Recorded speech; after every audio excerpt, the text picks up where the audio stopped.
న్యాయంగా మీరు నిజంగా మోడీ గారు చెప్పిన మాటలు కానీ అది కానీ ప్రజాస్వామ్యం వచ్చి తెల్లంటే ఇప్పటి దూరం ఇప్పండి.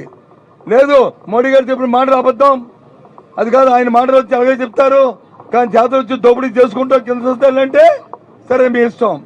ప్రజలు తెలుస్తారు మీ తాలూకు సంగతిని, ప్రజలు నిర్ణయిస్తారు మీ తాలూకా వ్యవహారాన్ని. అంతేగాని ఈ ధర్మం కాదు. వ్యవస్థలో ఈ రకంగా అడ్డుపెట్టడం ధర్మం కాదు. గౌరవంగా మేము వచ్చి శాంతియుతంగా వచ్చి ఈ బోర్డులు చూద్దాం, ఇవి ఏ విధంగా ఉంది, ఎంత దోపిడీ చేశారు, ఇన్ని వేల కోట్లు 5,000 కోట్ల రూపాయలని 54 ఎకరాలని ఏ విధంగా దోచుకుంటున్నారు చూద్దాం. వస్తే మమ్మల్ని లోనికి వెళ్ళకింట పోలీసు వ్యవస్థను పెట్టి అధికారం మీ చేతిలో ఉంది కదా అని చెప్పని ఇక్కడ అడ్డుపెట్టి మమ్మల్ని ఎండలో నిలబెట్టి కూర్చోబెట్టి మాట్లాడించే మరి చేస్తారు ఈ ప్రభుత్వం. ప్రభుత్వం అంటే 5 సంవత్సరాలు ప్రజాస్వామ్యంలో ఉంటుంది, అంతేగాని 50 సంవత్సరాలు ఉంటారు.